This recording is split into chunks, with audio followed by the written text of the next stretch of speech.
arquitecta Pierina Correa, qué gusto de saludarla.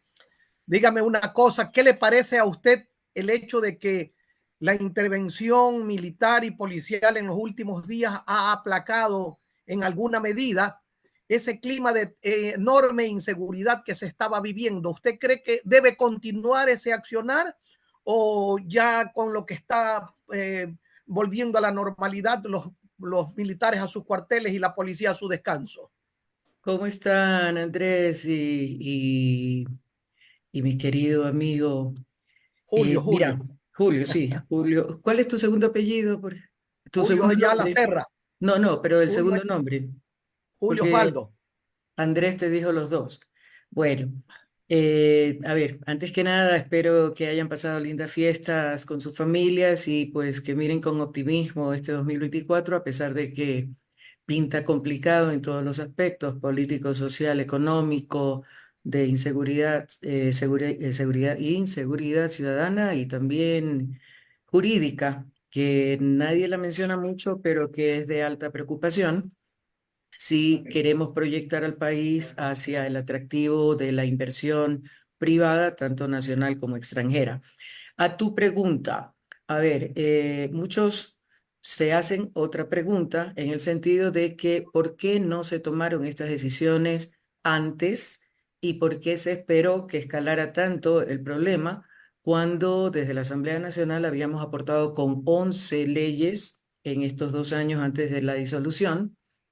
Y además, también dentro de la Constitución de la República había opciones más allá del estado de emergencia, estado de excepción, el estado de conmoción o guerra interna, que es lo que finalmente dispuso el presidente Daniel Noboa. Eso ha existido en la Constitución. La pregunta es, ¿por qué se permitió que se escalara tanto? Y no es endosarle una responsabilidad a Daniel Noboa, que pues tiene muy poco tiempo al frente de este gobierno, sino básicamente al gobierno de Guillermo Lazo, que fue donde se sintió la mayor escalada de inseguridad ciudadana, que también ha propiciado no solamente muertes, personas lesionadas, un número impresionante de menores de edad que han caído en fuego cruzado, incluso estando en sus propias viviendas, sino también el cierre de negocios, de pequeños comercios, de pequeñas tiendas, de almacenes, o por la amenaza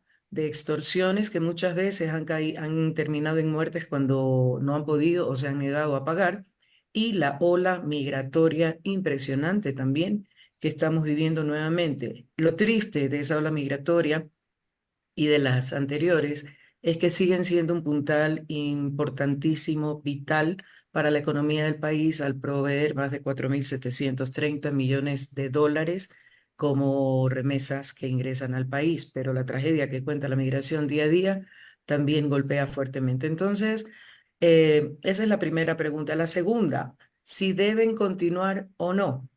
Yo creo que sí, la gente ha comenzado a tener una sensación de más seguridad. Sin embargo, todavía no recuperamos los niveles de actividad que se veían antes.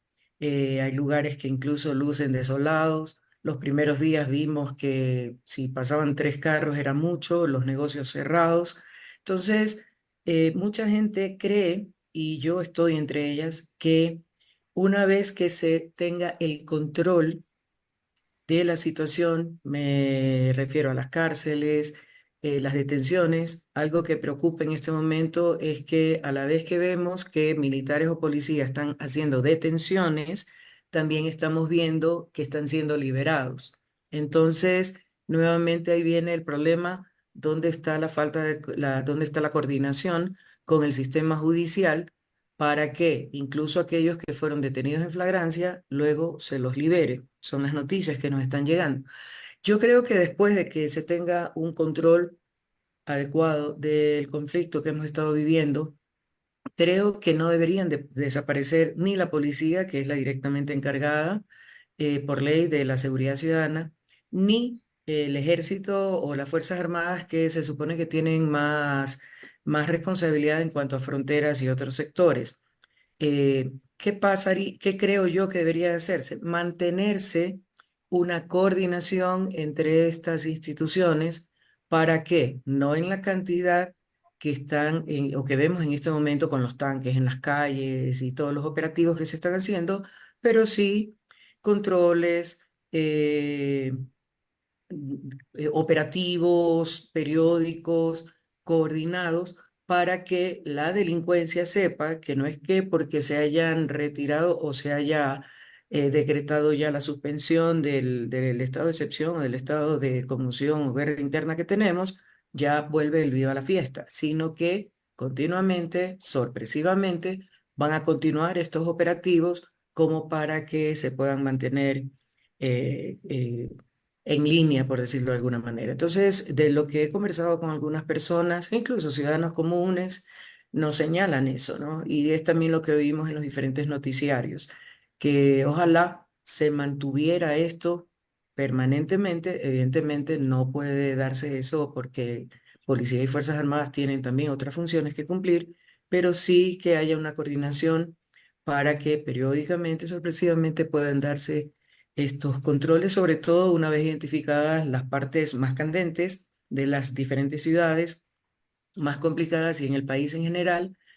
Por ejemplo, reforzar el control en fronteras, el tema de las vías, que también empezaron a ser afectadas, y pues la identificación de los barrios más complejos en cada una de las ciudades, como Guayaquil, como en la provincia de Los Ríos, en la ciudad de Quevedo, y en Esmeraldas, pues en Esmeraldas la capital sobre todo, pero no de manera exclusiva. Eso a grosso modo. Pierina, usted no solamente es la diputada más votada en el país, es decir, la persona que recibió la mayor cantidad de votos, sino que integra el bloque mayoritario de la Asamblea. En los últimos días se ha visto con agrado por parte de la ciudadanía que no hay esas trifulcas y esas peleas que habían normalmente en la Asamblea, sino que por el contrario se ha unido fuerzas para aprobar leyes que resultan en alguna medida beneficiosas para el país. ¿Va a continuar esa tarea o ya como se acerca también el proceso electoral y como se acercan a hablarse de temas muy peliagudos, como por ejemplo este tema de aumentar el IVA, las cosas van a ser divergentes o seguirán siendo convergentes en la Asamblea? A ver, Julio, has hecho algunas preguntas y las voy a contestar en orden. Primero, efectivamente, soy parte del bloque más numeroso de la Asamblea Nacional con 51 integrantes, pero que no somos suficientes numéricamente como para tomar decisiones por nosotros solos, porque, por ejemplo, para la mayoría absoluta se necesitan 70 y para la mayoría calificada se necesitan 92. Y las mayorías dependen de los temas que se estén tratando. Por ejemplo, para un juicio político o la destitución de, me invento, un asambleísta, se requieren 92. Para la ratificación de un veto presidencial a una ley se necesitan 92 votos, mientras que para aprobar una ley o improbarla o para tomar decisiones más sencillas como un informe, una resolución, solo se requieren 70 votos. Eso como aclaración. Nosotros, de manera coherente, hemos hemos dicho que vamos a ser parte y vamos a poner todos nuestros esfuerzos para garantizar y aportar a la gobernabilidad del país que tanto lo requiere, más allá de quién sea el presidente de la República, porque sí, y lo mismo hicimos en el 2021, desafortunadamente, fue el presidente Guillermo Lasso quien irrespetó los acuerdos, no conozco al interior el detalle, que a los que se habían llegado y desde el primer día que arrancó el trabajo de la Asamblea. En este caso, Daniel Noboa tampoco es de nuestra línea ideológica o política, sin embargo, el país está por encima y nos comprometimos a eso. Esto no quiere decir que vamos a decir sí a todo. Ojo, eso es, hay claridad. Nosotros hemos dicho desde el inicio que hay líneas rojas también, que por ejemplo no podríamos apoyar nunca algo que signifique regresión o irrespeto a los derechos, vulneración a los derechos ciudadanos. Y este es el caso, me salto a la pregunta del IVA, en el caso del IVA un golpe que ya sería el golpe de gracia para gran porcentaje de la población ecuatoriana en un momento de crisis profunda económica, política, social, inseguridad ciudadana, inseguridad jurídica y más, donde el desempleo aumenta el subempleo, aumenta el empleo informal, aumenta, es decir, no hay las condiciones, uno no sabe siquiera si mañana va a seguir teniendo trabajo y si no lo tiene, pues va a cuidar doblemente hasta el centavo. Consideramos también que hay otras alternativas para generar los ingresos que el gobierno necesita. Entendemos el alto déficit fiscal que heredó, un presupuesto que todavía no se define ni siquiera se conoce y que tiene que llegar a la Asamblea en no mucho más tiempo para ser revisado. Pero volviendo al tema de la gobernabilidad, hemos batido récord y el presidente de la Asamblea está feliz con ello, en el sentido de que muchas de las leyes que hemos aprobado, y son algunas, lo han sido con votos por encima de los 100, es decir, 103, 107, y en algunas ocasiones también con votaciones unánimes. Esto es bueno porque da efectivamente el mensaje de que estamos para trabajar dejando de lado posibles diferencias, discrepancias y privilegiando al país. Sin embargo, ya nos va a tocar algunos temas sensibles, por ejemplo, las dos leyes económicas urgentes previas ya aprobadas que presentó el Ejecutivo. No estábamos de acuerdo con todo, pero ante la necesidad de coadyuvar a la recuperación de todo el país, ¿qué hicimos? Aportamos con recomendaciones, con observaciones desde el punto de vista técnico y todo, para mejorar las leyes en los textos originales que se habían presentado y por eso obviamente fuimos parte de la aprobación. Había cosas que no nos aprobaron, que no nos acogieron y por ello hemos recibido bastante palo de parte de la militancia, de parte de algún sector de la ciudadanía, pero es importante saber que a veces perdiendo un poquito se gana más y esa ha sido nuestra motivación, que las dos leyes presentadas tengan las mejores condiciones posibles para el pueblo ecuatoriano. En esta ocasión viene lo del IVA y ahí sí vamos a tener un poquito más de encontrones porque no estamos de acuerdo con eso. Y no solo nosotros, los socialcristianos han dicho también que ellos sostienen su oposición a cualquier tipo de incremento de impuestos o creación de impuestos, en este caso puntualmente el IVA. Nosotros hemos manifestado que hay opciones, por ejemplo, subir el impuesto a la salida de capitales del 3,5 que me parece que está ahora y la propuesta era reducirlo hasta desaparecerlo, subirlo ya no al 5 que fue la propuesta original, sino al 6%, porque realmente no es la clase media ni la clase baja que constituye la mayoría del pueblo ecuatoriano quienes sacan grandes capitales o manejan grandes cantidades de dinero que al salir del país para la razón que sea, inclusive paraísos fiscales o cuentas offshore o lo que sea, puedan pagar este impuesto. Entonces, esa es una opción.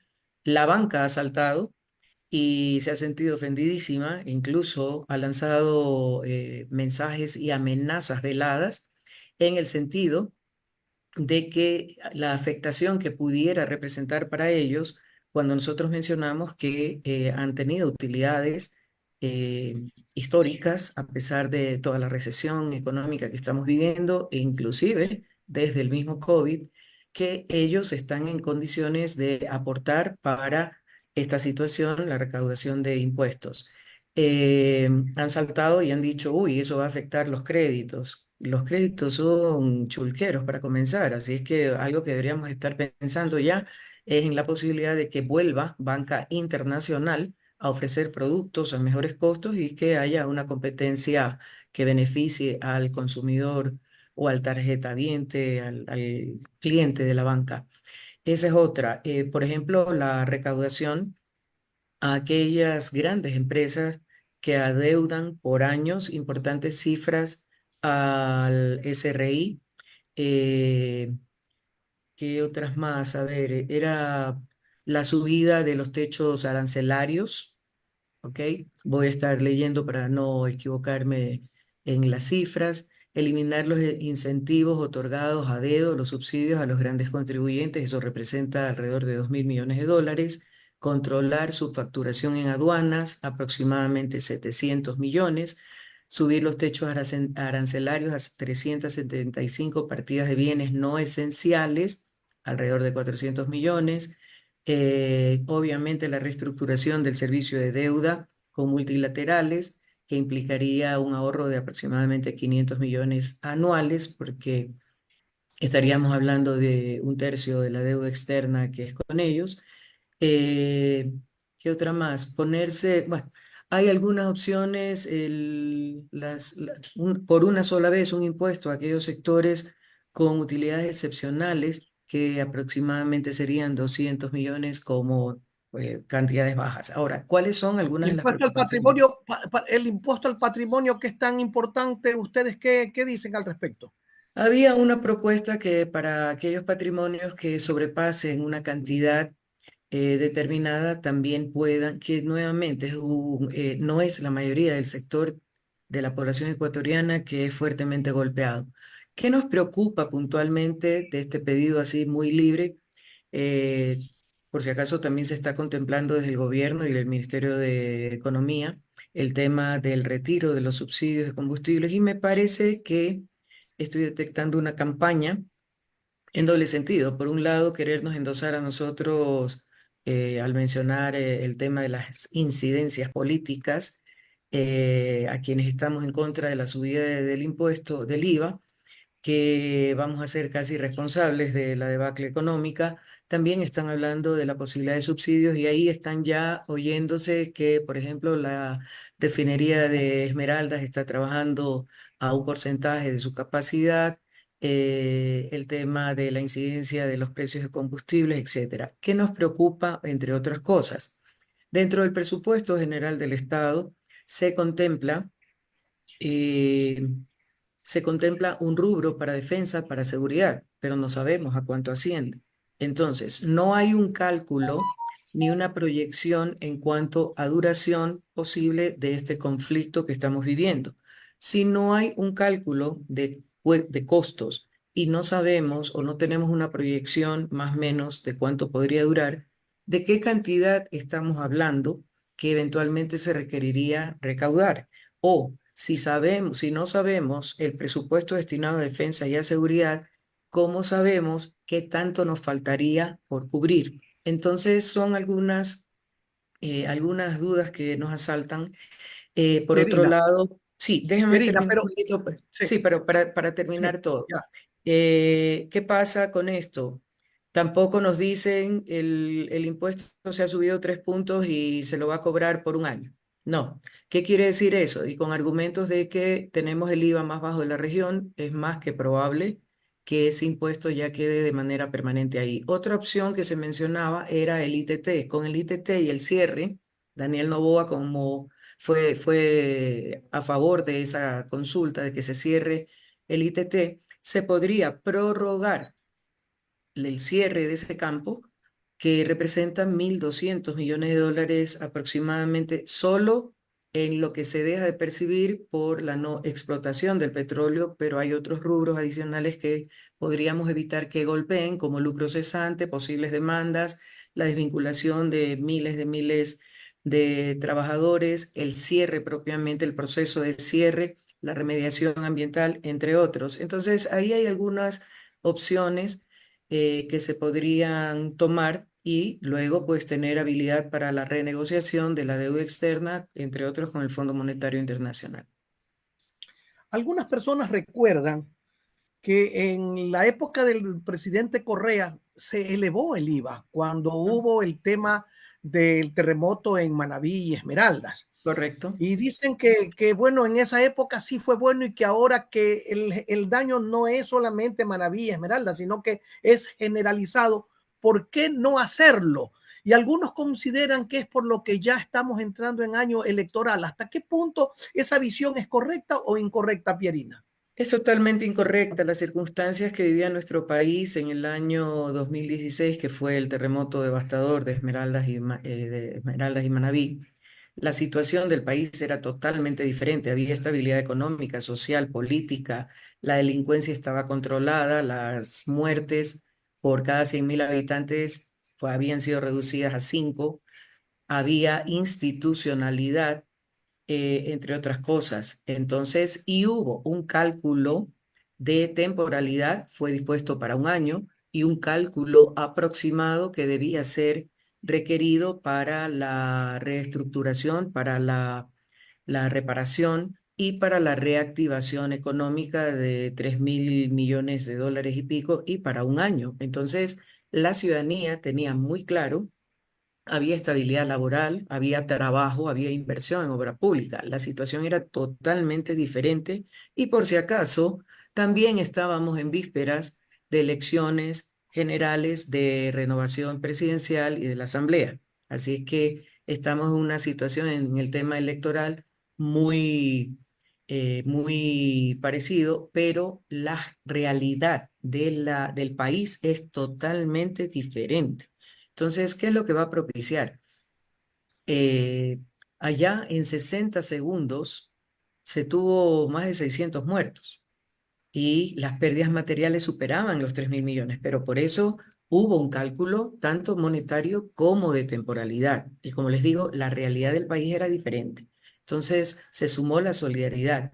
Hoy, Pero eh, Pierina, disculpa la interrupción, pero tú dices sí, que en esa época la realidad era diferente, que había todo y has elaborado un panorama muy bueno y sin embargo se elevó el IVA. Ahora estamos en la recontra M y ahora no se justifica la elevación del IVA. Es una pregunta que yo hago. Yo no estoy de acuerdo con la elevación generalizada del IVA, pero a lo mejor podría ser por un año también, a lo mejor podría ponérsele alguna cortapisa en ese sentido, porque pero es tú que me no dices que hay. en esa época estábamos bien y sin embargo se elevó el IVA. Ahora que estamos recontra mal, no se justifica elevar el IVA por lo menos temporalmente. A ver, allá teníamos un presupuesto y sabíamos puntualmente en qué se iba a invertir, por qué, cuándo, cómo, dónde y por cuánto tiempo. Me explico. Entonces, ahora no hay ninguna información de ese tipo.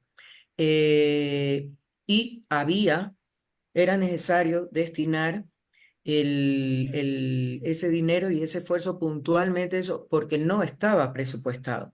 En este caso, toda la economía es un desastre y el problema es la incertidumbre, la pérdida de trabajo.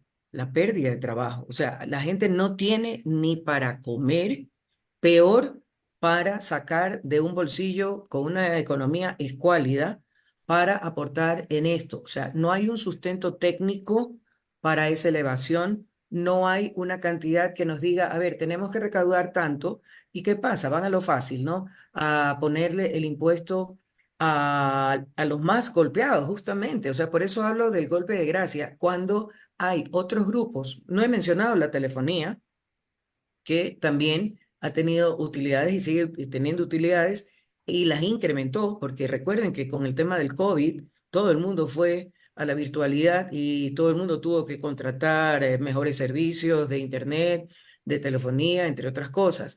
No se ha tocado, ni nadie menciona más que nosotros, el sector farmacéutico, por ejemplo, que también fue altamente beneficiado. Entonces, ¿por qué meterle un golpe de esa manera a un sector con economía escuálida cuando hay otros sectores que han tenido enormes utilidades y que podrían, con un poco menos de impacto a sus negocios o actividades, proveer, arrimar el hombro y apoyar? O sea, ¿por qué siempre es la clase media, clase baja, los que tienen que asumir el golpe? Otro riesgo que nadie está mencionando.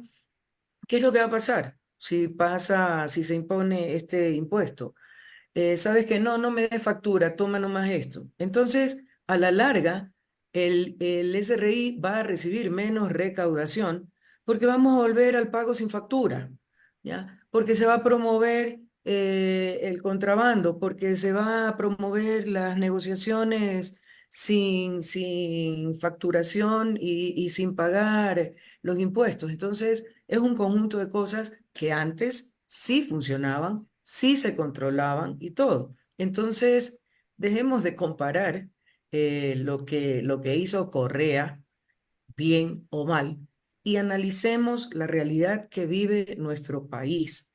Entonces, la gente ha reaccionado mal, o sea, todo el mundo está impresionado, todo el mundo está golpeado por la situación que estamos viviendo. Hace un momento mencioné la cantidad de negocios que han cerrado, muchos al haber sido secuestrados o al haber tenido riesgos para sus familias. ¿Qué han hecho? Han liquidado sus negocios y si han tenido la posibilidad de irse a radicar a otro lado, lo han hecho Entonces, la realidad es completamente diferente. Nosotros nos mantenemos en que hay alternativas para no gravar más con impuestos a la escuálida economía ecuatoriana y arrimar el hombro todos a mejorarla, pero hay otras alternativas que por supuesto no se mencionan porque ahí sí viene el tema de la afinidad en cuanto a las actividades. En el caso de Daniel Noboa, no conozco la realidad ni los antecedentes del ministro de Economía, pero en el caso de Daniel Noboa, él viene de una familia de banca, él viene de una familia empresarial. Irónicamente, su familia está considerada, la empresa Novoa, una de las mayores deudoras al SRI. Entonces, quizá ahí haya una afinidad y no quieran tocar sectores afines, pero si vamos a arrimar el hombro y vamos a ser solidarios todos, que seamos todos. ¿Me explico? La recesión va a estar ahí presente, la capacidad adquisitiva hace rato que ha disminuido, por no decir desaparecido. Entonces, la gente va a gastar menos, va a comprar menos, porque va a tener que cuidar doblemente su centavo, porque ya le digo, ni siquiera hay la tranquilidad de una generación continua de trabajo o de que hoy día perdí el mío, pero mañana posiblemente o de aquí a 15 días consiga. Esa no es la realidad, o sea, no es así. Entonces, tenemos que pensar en quienes sí pueden arrimar el hombro y quienes les daríamos el golpe de gracia de aprobar ese incremento del impuesto. Gracias, Pierina. Continúa con el diálogo nuestro principal, el ingeniero Andrés Mendoza Paladines. Ya llegó, ya llegó. Gracias, Ya está gracias. allí. A la radio sí, gracias. A la radio ya estamos. Estábamos por vía Zoom. A propósito, esta mañana estuvimos grabando el programa El Personaje del viernes y ya pues es un asunto complicado cuando se graba por allá vía Zoom y cuando se graba en el estudio ya presencial o cuando se transmite ya presencial. Pero un gustazo, Pierina. Igualmente, Andrés. Realmente saludarte y por otro lado también me sumo a los deseos de un muy buen año para ti en este 2024, igual para tu señora madre. Y te pregunto, ¿qué hay de diferencia entre esta asamblea y la asamblea anterior? Porque la semana pasada me encontré con el presidente de la asamblea, el señor Henry Kronfle, y me decía que las encuestas de estos primeros 45 días le salen casi que el 50% de los encuestados dicen que están de acuerdo con las acciones de la Asamblea Nacional. Y las anteriores asambleas han tenido menos del 10% de aceptación. ¿Qué hay de diferencia? A ver, como le indicaba Julito anteriormente, nosotros, siendo el bloque mayoritario también en esa ocasión, con 47 asambleístas, los respectivos presidentes o principales líderes de las agrupaciones, tanto nuestra, RC5, como Social Cristianos, y en ese momento el presidente Lazo, a nombre de Creo su movimiento, llegaron a un acuerdo en establecer asimismo condiciones para generar y garantizar la gobernabilidad al tener un bloque relativamente pequeño en la Asamblea Nacional, a pesar de ser gobierno. Y él fue el primero que lo respetó. Entonces, sí se armó un problema porque creo no tenía suficiente ni para ser bancada, pero se movió muy bien siendo gobierno para conquistar a aquellos independientes, a todos primero, luego se abrió un número, si no recuerdo mal, de 8 que se mantuvieron como independientes propiamente, los otros se mantuvieron como bloque, la bancada del Acuerdo Nacional, el BAN, y se sumaron contradictoriamente por temas ideológicos políticos la Izquierda Democrática y Pachacutic, que luego, en el transcurso de los 2 años antes de la disolución de la Asamblea, también se fraccionaron. El Bloque Social Cristiano se mantuvo y nosotros nos mantuvimos. Y en algún momento también fuimos criticados porque en algunas ocasiones votamos conjuntamente social cristianos y nosotros. Pero fue el irrespeto y los ataques continuos que hacía la bancada del gobierno hacia nosotros y ciertos sectores de la ID Es y de decir, Pachacútec. quemaron puentes de Correcto, entrada. correcto. En este caso, y por eso, o sea, la ciudadanía percibía una bronca interna y poco menos que no hacíamos ningún Claro, trabajo. eso es lo Sin que percibía. embargo, sí, también yo ahora a Henry justamente le decía, hay que revisar el tema comunicacional desde la asamblea, porque teniendo los mecanismos, teniendo profesionales, teniendo equipos, no trasciende los muros de la asamblea para que llegue con información real, veraz, a la ciudadanía. O sea, yo me encuentro, por ejemplo, en recorridos que me dicen los comerciantes, no autónomos, me dicen, pero arquitecta, hagan leyes para nosotros. Y le digo, señor, ya hay leyes para los comerciantes. Entonces, el problema también tiene que ver con una mala información o una mala comunicación. Se está trabajando en ello. En este periodo, se procedió a hacer prácticamente el mismo ejercicio, conversar los líderes de social cristianos, en este caso Daniel Noboa como presidente electo y nosotros como bancada más grande, y se logró un acuerdo de gobernabilidad, no cogobernabilidad. Hagamos clara diferencia ahí, ¿no? O sea, nosotros no hemos pedido cargos en el gobierno de Daniel Noboa, Ya, a eso es eso un me punto refiero importante con porque tú sabes que siempre hay estos plataformas y periodistas que salen digitales, dicen, el director por decir, CNT en Pastaza es de RC o es del PSC o es de tal, cosas así, y luego se aclara que no, pero ya quedó la noticia rodando. lanzada, rodando, ¿no? Así es. Desafortunadamente ese es uno de los mecanismos. Además, mi opinión personal es que cuando tú tienes que armar equipos, si bien la confianza tiene que ser un factor primordial, también la formación, el perfil y la experiencia técnica de quienes vayan a asumir las funciones. ¿Me explico?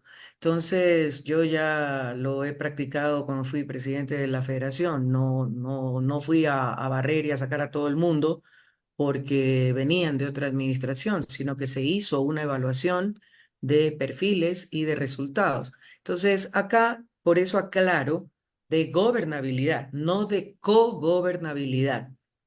No hemos propuesto perfiles nuestros para nada, para ningún cargo de gobierno. No conozco si es que hay algún funcionario. Recordemos que Daniel llega sin equipo, sin equipo propio, Claro, y hasta él mismo le sorprendió su triunfo. es Entonces, correcto. eso sí genera un problema porque se puede caer en la improvisación y con la improvisación en errores, como lo hemos visto en otras ocasiones. Entonces, acá se llegó a un acuerdo base, pero nosotros siempre hemos sido claros en que el acuerdo no quiere decir necesariamente sí a todo lo que propongan. ¿Ok? Y pusimos líneas rojas. ¿En qué sentido? Por ejemplo, en los casos que hablen de privatización de servicios e infraestructura estatal o de vulneración, violación o regresión de derechos. Esas han sido las dos principales líneas rojas. Entonces, como digo, no estamos obligados a decir sí a todo lo que propongan. Hay cosas en las que no hemos estado de acuerdo. Ayer fue, por ejemplo, muy visible, muy triste y muy ¿Qué pasó vergonzoso. ayer? Estaban en Se sesión, si propuso, nosotros estuvimos, ¿qué pasó? sí, se propuso Esther Cuesta de nuestra bancada y primera vocal del CAL, propuso un cambio del orden del día en el sentido de que el presidente Noboa se pronunciara siendo parte del pedido de paz en la Franja de Gaza ante las muertes terribles que ha habido, la cantidad de lesionados, niños, muertos y afectados, entre otras cosas, y no obtuvo el apoyo ni siquiera en la rectificación. En la rectificación incluso se tuvo menos votos y mucha gente parece que ya con un poquito de visceralidad pasó de la abstención al voto en contra, comenzando por el presidente de la Asamblea. Entonces, ese tipo de cosas, ¿no? Que tú dices algo humanitario, algo de paz, algo que nos debería de afectar a todos, no pasó. En otra parte que tampoco pasó fue, por ejemplo, en el tema del juicio político a Guillermo Lasso, su continuidad o no. Entonces, hay posturas también extremas como la del bloque Construye, o, bueno, los asambleístas de Construye, que desde el inicio dijeron con los correístas ni a la esquina, más allá de que pudieran ser muy coherentes y muy válidas las propuestas que emanen de nuestro bloque. Entonces, sin embargo, ha habido otras ocasiones, como ayer, el tema de la equidad salarial para hombres y mujeres, igual sueldo a igual función y responsabilidad, que pasó con una votación muy por encima de los 70. Entonces, cada caso va a ser muy especial y único. En este momento, si hay la reacción ante una de las últimas propuestas de ley que ha presentado el Ejecutivo respecto del incremento del IVA de 12 a 15%, pero sin un sustento técnico real. O sea, simplemente se aumenta y se aumenta y se aumenta porque se aumenta.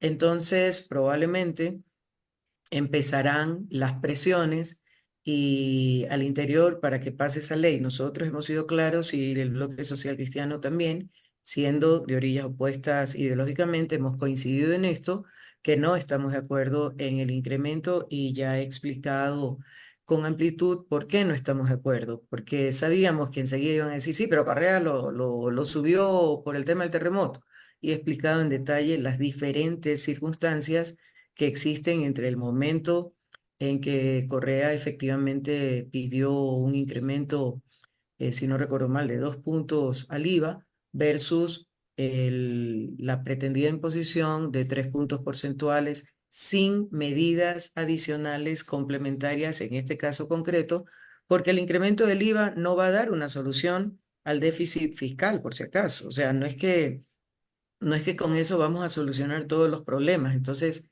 hay que tomar diferentes medidas que ya habían estado implementadas y que se han ido retirando, como por ejemplo el impuesto a la salida de capitales, que beneficia a un pequeño sector de la población ecuatoriana y no a la mayoría, y contribuciones que podrían darse inclusive por una sola vez o de manera continua por parte de la banca, de sectores como farmacéuticas, Sí. telefónicas, entre otras.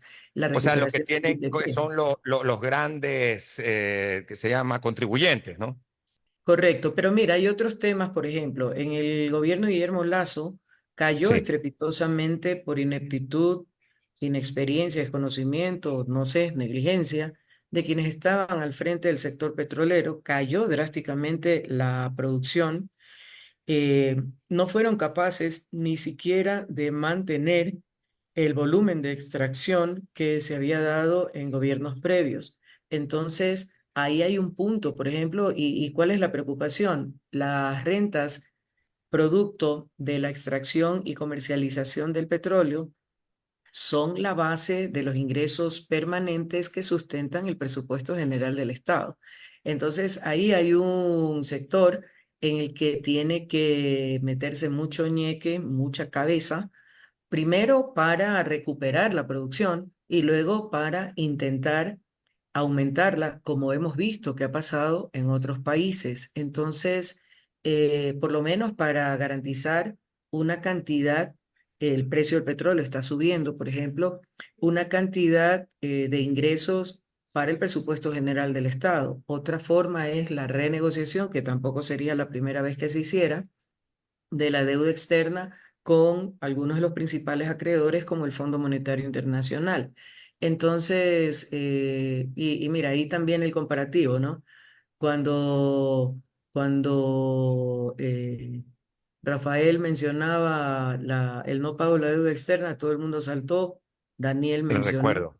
Daniel mencionó también la posibilidad de ir a una moratoria. Él lo hizo en escenario internacional, en Estados Unidos mismos. Y ahí nadie dijo nada, nada, nadie se alborotó. Entonces, yo creo que hay que actuar con mucha responsabilidad. Entendemos perfectamente que en sumatoria el déficit bordea, si es que no supera los 9.000 millones de dólares, ampliamente superior a los 5.000 que había mencionado el exministro Arosemena.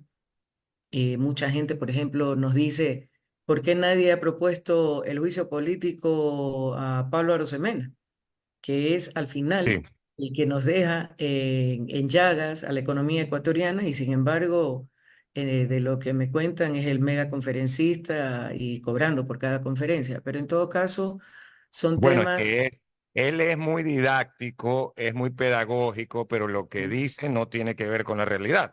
Bueno, es que ahí tienes tú un análisis.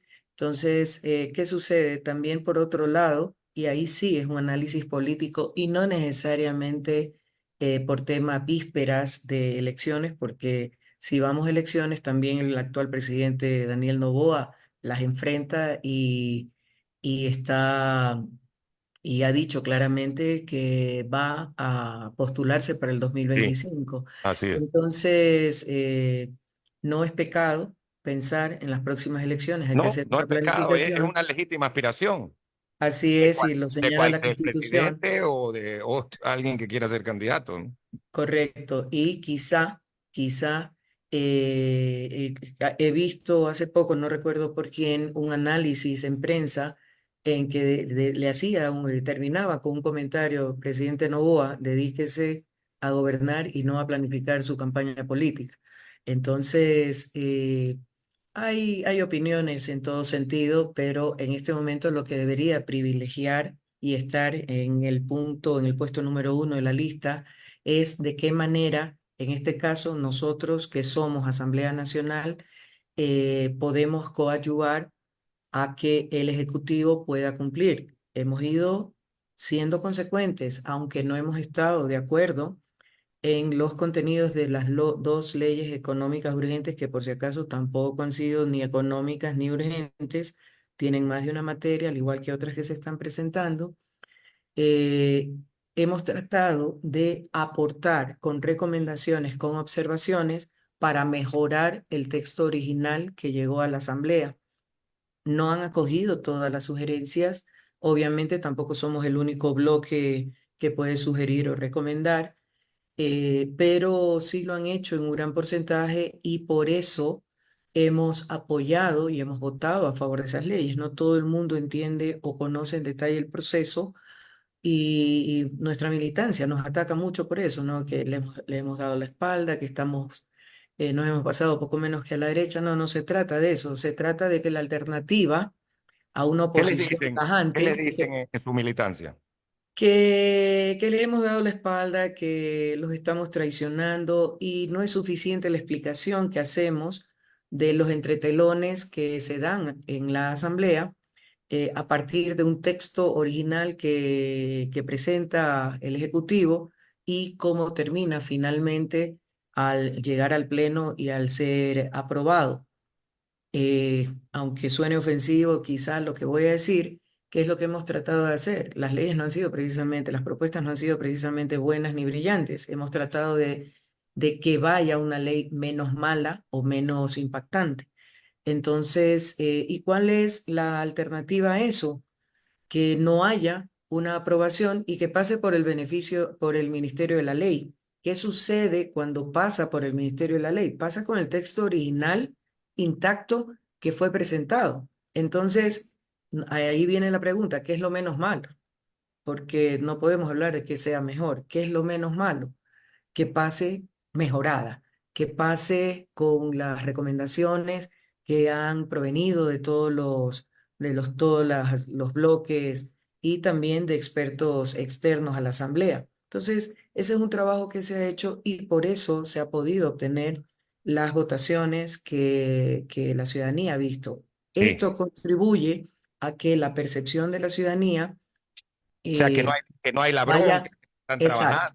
Claro. que vaya mejorando, porque también ha sido una decisión muy táctica, muy estratégica del presidente de la Asamblea en el tema del escogitamiento de qué leyes van a tratamiento, porque recuerden que esta es la continuación de un periodo de 2 años que se suspendió por la disolución de la Asamblea. Entonces, por ejemplo, ya quedó armada la agenda prioritaria de la Asamblea, provista por trabajar en conjunto con los presidentes de comisiones, con los jefes de bancada, que es la priorizada. Entonces, A esas leyes le vamos a meter más caballaje, por decirlo así. Sin embargo, no excluye a otras que se encuentran en las diferentes comisiones y a otras que también eventualmente puedan ingresar a lo largo de este periodo. Pierina, muchísimas gracias. No sé si Julio tiene o alguna pregunta adicional, pero yo sí quería comentar justamente, no sé si tú sabías, pero Julio allá la está viviendo ya desde hace algún tiempo en la comuna Palmar, allá en la provincia de Santa Elena. Qué Y rico. sí, maravilloso, ¿no? Y te Vida comentaba eso. sanísima, sanísima. Buenísimo, así es. Y te comento eso porque tú ibas bastante, ¿te acuerdas? Por A la vez Yangue. pasada, a Yangue. Claro, yo Ese, iba a Yangue y entraba a Palmar cuando salía a hacer bicicleta. mira, qué maravilla. Ahora, no te recomiendo en esta época volver a hacer bicicleta porque ahora a cualquiera lo agarran, ¿no? Sí, por eso esa es una de mis frustraciones ahora porque yo salía, cuando mis hijos estaban todavía en colegio, salía a 5, 5:30 de la mañana, estaba en ruta, hacía 20 kilómetros y volvía con tiempo para hacer el desayuno y despacharlos al colegio y si no estaban en clases, hacía 30 kilómetros diarios. Evidentemente también tenía Bueno, bueno, escolta de seguridad, pero hoy el tráfico, el parque automotor ha aumentado tremendamente, no hay el respeto para la ciclovía ni para los ciclistas. Conocemos de algunas muertes que han sí, ocurrido accidentes terribles. y a eso súmale también el tema de la delincuencia. Y yo tengo una rutera, entonces hacer ruta en mi ciudadela que es chiquitita, voy a parecer tarantantán y no aguanto la segunda, ¿no? Obvio. Entonces, pero nuevamente hay que buscar alternativas, pero sana envidia, Julito, que estés viviendo en un ambiente tan saludable, con aire puro, con, me imagino, la pesca directamente del mar a la mesa. Eso es muy bueno y la posibilidad de tener algo de relativa tranquilidad en esos sectores también, ¿no? Así es Sí, que, en la parte donde yo vivo es en la parte alta, ¿no? Tú conoces acá, le llaman el sector de las antenas. Y mm, acá es mucho más tranquilo que la propia población, ¿no? Es decir, claro, acá estoy alejado del mundanal ruido, con claro, pero decirte que ni ahí te siquiera, puede afectar el espectro radioeléctrico, en cambio, por la cercanía con las antenas. Siempre así hay una dicen, dosis de pero riesgo.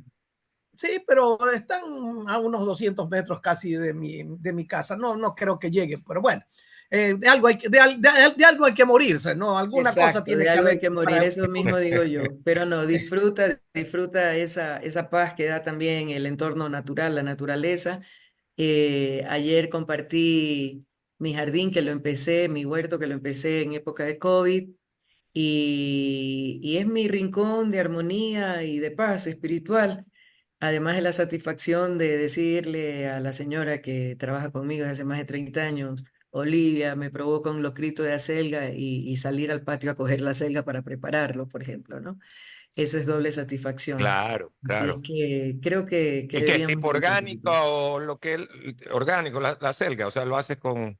Todo Sí, pues, orgánico. todo Sí, orgánico. todo orgánico. Yo reúno, por ejemplo, yo tomo café pasado, colado, Ok, reúno el cisco del café, reúno los cascarones de huevo, hago mi mini compostera y con eso yo misma le cambio la tierra o cuando ya es algo más pesado, una vez al mes, llamo al jardinero, pero tratamos de que no tenga ningún tipo de contaminación química externa. Entonces ahí utilizo esos que yo me acuerdo que era la cáscara de la zanahoria, de la cebolla, de la papa, todo eso iba al compostaje y las cáscaras de huevo que son ricas en calcio, iba a la patita de la planta. Entonces eso trato de hacer yo también y mis plantas están maravillosas, pero tengo un ilustre peludo, Fercho, que se me roba los limones y lo encuentro jugando pelota con ellos. Entonces he tenido que alzarlo. Pero ya te digo, es una satisfacción y es mi rinconcito de paz en la casa. O sea, yo lo primero que hago al llegar a la casa, aparte de saludar a mi mami, que gracias a Dios también, y gracias por preguntar, Andrés, no, es no, voy sacándole los saludo. las hierbitas y todo, ya mismo como piña nuevamente, tengo una ya a poco tiempo de cosecha, otra que ya brotó, tengo limones, mandarinas, arayá, tengo un montón de cosas, hierbas aromáticas y todo, entonces, y ojo, no tengo el estadio modelo de patio trasero, todo en macetas. Así es Ah, que ya, se ok, puede. claro, claro, está Sí. todo muy bien.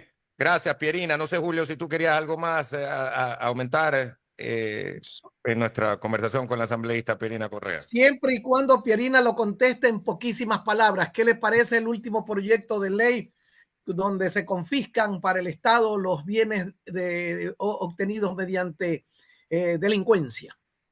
A mí me parece correcto. Lo que sí hay que cuidar son los procesos. Recuerden el principio de inocencia, que entonces, ¿qué quiere decir eso? Que cuando ya se hayan agotado todos los procesos, inclusive en casación, revisión, apelaciones y lo que corresponda, cuando ya estén cerrados totalmente los procesos y se haya demostrado fehacientemente el perjuicio al Estado y la adquisición dolosa de eso, no tengo ningún inconveniente. Igualmente estábamos hablando que el dinero que se captura con las capturas de drogas también, que estaba siendo incinerado. Entonces ahí habría que revisar ese tema. Y ayer en el primer debate sobre tema de armas, también yo hice un análisis jurídico para que la Comisión de Soberanía y Seguridad Integral del Estado trabaje conjuntamente con la de Desarrollo Económico por la última ley que propuso el Ejecutivo, que habla que las armas decomisadas vayan a Fuerzas Armadas y Policía, mientras que la ley proponía destruirlas. Entonces, para que no se superpongan o se contrapongan estas leyes, recuerden que las económicas urgentes se tramitan en 30 días, mientras que recién ayer tuvimos primer debate de la ley propuesta y tendrían que pasar 90 días para el segundo debate. Entonces, cuidado por mejor hacerlo y por respetar los procesos, aprobamos una que luego derogue la otra, ¿no? Entonces, ese tipo de cosas estamos haciendo.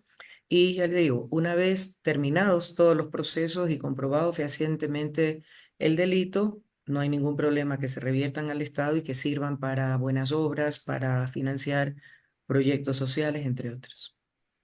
Pero una cosa, Pierina, que una vez terminados los procesos legales, se utilicen realmente estos bienes, porque lo que está pasando normalmente con el Estado ecuatoriano es que pagan guardianes, pagan administradores y nunca los terminan de vender y más vale es un gasto para el Estado y no un beneficio para el Estado. Mira tú lo que pasa en las aduanas.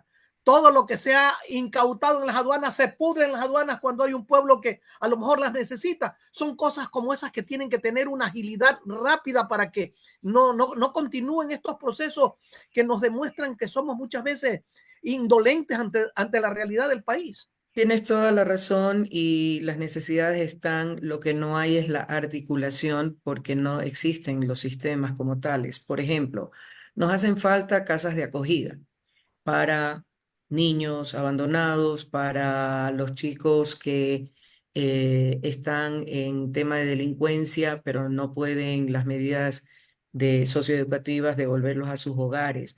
En el oriente ecuatoriano hay una chulla casa de acogida para mujer maltratada en toda la Amazonía.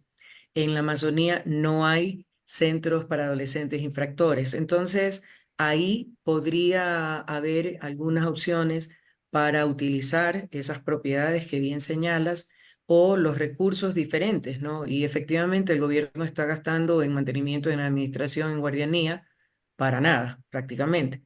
Y hay muchas necesidades. Yo creo que hay Inmobiliar, que entiendo es el encargado de manejar y administrar estas propiedades, debería de ponerse más acucioso para contrastar necesidades de la misma función pública, en este caso, por ejemplo, el MIES o el SNAI, para que trabajen conjuntamente y puedan acondicionar eventualmente esas propiedades y que puedan tener un uso de beneficio para la sociedad ecuatoriana. Totalmente de acuerdo contigo.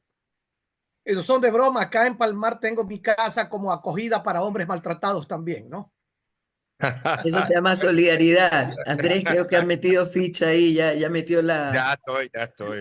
la solicitud, la solicitud. Una Qué bueno, carpeta virtual y también física. está bien. Gracias, No, pero gracias. gracias a Irina. ustedes por la oportunidad, Julio, Andrés, un gusto nuevamente a los tiempos conversar con ustedes, siempre es grato, no solamente hablar de estas cosas ya de broma, pero también tratar a fondo los temas Así es. importantes y serios que agobian a nuestro país. Siempre a la orden. Soy partidaria de la Gracias, información para la gracias. ciudadanía. Un Igualmente, y abrazo. esperamos la próxima tenerte acá en los estudios. Tenemos un muy rico café colado de Café Conquistador, a ver si lo pruebas.